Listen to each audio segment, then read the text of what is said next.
शास्त्रों के अनुसार जो भक्त कामिका एकादशी का व्रत धारण करके भगवान श्री हरिविष्णु का पूजन करते हैं, उन्हें पीले पुष्प अर्पित करते हैं, फलों का भोग अर्पित करते हैं, पंचामृत से उनका अभिषेक करते हैं और तुलसी दल अर्पित करते हैं, ऐसे भक्तों की समस्त मनोकामनाएं पूर्ण होती हैं। दोस्तों, आज की वीडियो में आप सुनेंगे कामिका एकादशी व्रत की कथा। कुंती पुत्र धर्मराज युधिष्ठिर कहने लगे कि हे भगवान, आषाढ़ मास की शुक्ल पक्ष की देवशयनी एकादशी तथा चातुर्मास्य महात्मा मैंने भली प्रकार से सुना।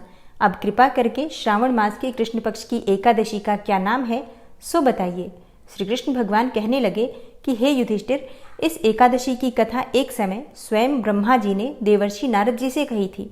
आज मैं वही कथा तुमसे कहता हूँ, तुम ध्यान पूर्वक सुनो। एक समय नारद जी ने ब्रह्मा जी से पूछा था कि हे पितामह, श्रावण मास के कृष्ण पक्ष की एकादशी की कथा सुनने की मेरी बड़ी प्रबल इच्छा है। उसका क्या नाम है, क्या विधि है और उसका महात्म्य क्या है, सो कृपा करके कहिए। नारद जी के ये वचन सुनकर ब्रह्मा जी ने कहा, हे नारद, लोकों के हितों के लिए तुमने बड़ा ही सुंदर प्रश्न किया है। श्रावण मास की कृष्ण पक्ष की एकादशी का नाम कामिका एकादशी है। उसके सुनने मात्र से वाजपेय यज्ञ का फल मिलता है। इस दिन शंख चक्र गदाधारी विष्णु भगवान का पूजन होता है, जिनके नाम श्रीधर, हरि, विष्णु, माधव, मधुसूदन है। उनकी पूजा करने से जो फल मिलता है सो सुनो। जो फल गंगा, काशी, नैमिषारण्य और पुष्कर स्नान से मिलता है, वह विष्णु भगवान के पूजन से प्राप्त हो जाता है। जो फल सूर्य और चंद्र ग्रहण पर कुरुक्षेत्र और काशी में स्नान करने से, समुद्र वन सहित पृथ्वी दान करने से, सिंह राशि के बृहस्पति में गोदावरी और गंडकी नदी में स्नान करने से भी प्राप्त नहीं होता है, वह भगवान विष्णु के पूजन से प्राप्त हो जाता है। जो मनुष्य श्रावण मास में भगवान का पूजन करते हैं, उनसे देवता, गंधर्व और सूर्य आदि सभी पूजित हो जाते हैं। अतः पापों से डरने वाले मनुष्यों को कामिका एकादशी का व्रत और भगवान श्री हरि विष्णु का पूजन अवश्यमेव करना चाहिए। पाप रूपी कीचड़ में फंसे हुए और संसार रूपी समुद्र में डूबे मनुष्यों के लिए इस एकादशी का व्रत और भगवान विष्णु का पूजन करना अत्यंत आवश्यक है। इससे बढ़कर पापों के नाशों का कोई उपाय नहीं है। हे नारद, स्वयं भगवान ने यही कहा है कि कामिका के व्रत से जीव कुयोनि को प्राप्त नहीं होता।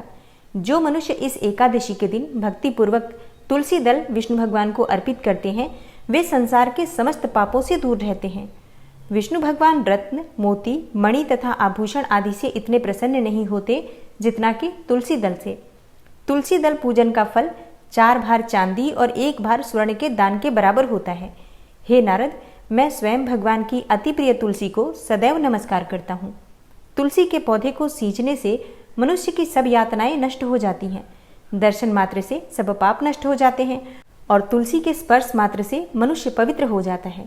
कामिका एकादशी की रात्रि को दीपदान तथा जागरण के फल का महात्म्य चित्रगुप्त भी वर्णन नहीं कर सकते।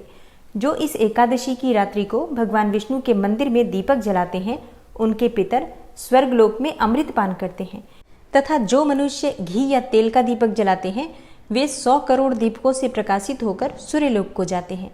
ब्रह्मा जी कहते हैं कि हे नारद, ब्रह्म हत्या तथा भ्रूण हत्या आदि पापों को नष्ट करने वाली इस कामिका एकादशी का व्रत मनुष्य को यत्न के साथ करना चाहिए। कामिका एकादशी के व्रत का महात्म्य श्रद्धा से सुनने और पढ़ने वाला मनुष्य सभी पापों से मुक्त होकर विष्णुलोक को प्राप्त होता है। भगवान श्री कृष्ण कहते हैं, हे युधिष्ठिर, अब इस कामिका एकादशी की कथा का वर्णन करता हूँ, उसे ध्यानपूर्वक सुनो। एक गांव में एक वीर क्षत्रिय रहता था। एक दिन की बात है, किसी कारणवश उसकी एक ब्राह्मण से हाथापाई हो गई और इस हाथापाई में ब्राह्मण की मृत्यु हो गई। अपने हाथों मरे हुए उस ब्राह्मण की क्रिया उस क्षत्रिय ने करनी चाहिए, परंतु पंडितों ने उसे क्रिया में शामिल होने से मना कर दिया। ब्राह्मणों ने बताया कि तुम पर ब्रह्म हत्या का दोष है, पहले प्रायश्चित कर लो, फिर इस पाप से मुक्त होने के बाद ही हम तुम्हारे यहाँ भोजन करेंगे। इस पर क्षत्रिय ने पूछा कि इस पाप से मुक्त होने के क्या उपाय हैं। तब ब्राह्मणों ने बताया कि श्रावण मास के कृष्ण पक्ष की एकादशी, जिसे कामिका एकादशी कहा जाता है, उस एकादशी को भक्ति भाव से भगवान श्रीधर का व्रत एवं पूजन करके ब्राह्मणों को भोजन कराकर सददक्षिणा के साथ आशीर्वाद प्राप्त करने से इस पाप से मुक्ति मिलेगी। ब्राह्मणों द्वारा बताई गई विधि से उस क्षत्रिय ने विधि पूर्वक इस व्रत को किया और भगवान श्रीधर का पूजन किया। और उसी दिन व्रत करने वाली रात्रि में भगवान श्रीधर ने क्षत्रिय को दर्शन देकर कहा कि तुम्हें ब्रह्म हत्या के पाप से मुक्ति मिल गई है। इस व्रत के करने से ब्रह्म हत्या आदि के सभी पाप नष्ट हो जाते हैं और यह लोक में सुख भोग कर प्राणी अंत में विष्णु लोक को प्राप्त करता है। भगवान श्री कृष्ण कहते हैं, हे युधिष्ठिर, इस व्रत को करने से मनुष्य की कुयोनि से मुक्ति मिल जाती है। इस कथा के सुनने मात्र से वाजपेयी यज्ञ का फल प्राप्त होता है और इस कथा और महात्म्य के श्रवण और पठन मात्र से मनुष्य स्वर्ग लोक को प्राप्त करते हैं। और अब जानते हैं कि एकादशी की तिथि कब प्रारंभ हो रही है, कब समाप्त हो रही है और व्रत हमें कब धारण करना है। देखिए, एकादशी की तिथि प्रारंभ हो जाएगी 30 जुलाई को शाम को 4:44 पर और समाप्त हो रही है 31 जुलाई को यानी कि बुधवार के दिन शाम को 3:55 पर। तो सूर्योदय कालीन तिथि के अनुसार 31 जुलाई 2024 बुधवार के दिन कामिका एकादशी का व्रत रखा जाएगा। 30 जुलाई को दशमी तिथि के नियम का पालन करेंगे।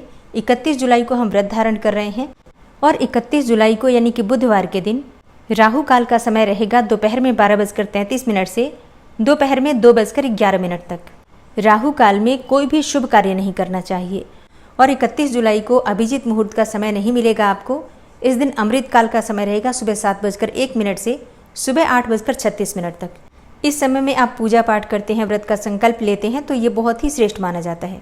एकादशी तिथि पर हम ब्रह्म मुहूर्त में स्नान करते हैं तो ब्रह्म मुहूर्त का समय आपको प्राप्त हो रहा है सुबह 4:25 से सुबह 5:13 तक। और कामिका एकादशी के दिन एक बहुत ही श्रेष्ठ और शुभ योग आपको प्राप्त हो रहा है, सर्वार्थ सिद्धि योग का। सर्वार्थ सिद्धि योग में अगर आप कोई भी कार्य करते हैं तो उसमें आपको सिद्धि मिल जाती है, सफलता मिल जाती है। और सर्वार्थ सिद्धि योग का प्रारंभ सुबह 6:01 से 31 जुलाई को होगा और 1 अगस्त को सुबह 6:01 पर समाप्त हो रहा है। मतलब पूरे दिन और रात्रि का 31 जुलाई को एकादशी के दिन हमें सर्वार्थ सिद्धि योग का शुभ और दुर्लभ संयोग प्राप्त हो रहा है, जो कि अत्यंत ही श्रेष्ठ है। तो इस समय में अगर आप पूजा पाठ करते हैं, मंत्रों का जप करते हैं, दान करते हैं या भगवान के नाम का स्मरण कीर्तन करते हैं तो उसका फल आपको कई गुना होकर प्राप्त होगा। इसके अलावा अगर आप कोई भी उपाय करते हैं किसी भी कामना के लिए तो आपकी वो कामना निश्चित ही पूरी होती है। इसलिए इस योग का महत्व बहुत अधिक बताया गया है। अब बात करें पारण के शुभ मुहूर्त के बारे में तो देखिए, द्वादशी तिथि में हम एकादशी व्रत का पारण करते हैं और द्वादशी तिथि प्रारंभ हो रही है 31 जुलाई 2024 को शाम को 3:55 पर और समाप्त हो रही है 1 अगस्त को शाम को 3:29 पर। और एकादशी व्रत का पारण सूर्योदय काल के बाद किया जाता है। सुबह 5:43 से सुबह 8:24 के बीच में पारण करने का यानी कि व्रत खोलने का शुभ मुहूर्त आपको प्राप्त हो रहा है। शुभ मुहूर्त का ध्यान जरूर रखिए, क्योंकि अगर हम व्रत सही समय पर नहीं खोलते हैं तो हमारे किए गए व्रत का संपूर्ण फल हमें नहीं मिलता। तो दोस्तों, ये है आज की वीडियो। उम्मीद करती हूँ आपके लिए उपयोगी होगी और उम्मीद करती हूँ कि आप इस चैनल पर आने वाली शिव महापुराण की कथा और प्रतिदिन की सावन मास की कथा भी जरूर सुनते होंगे।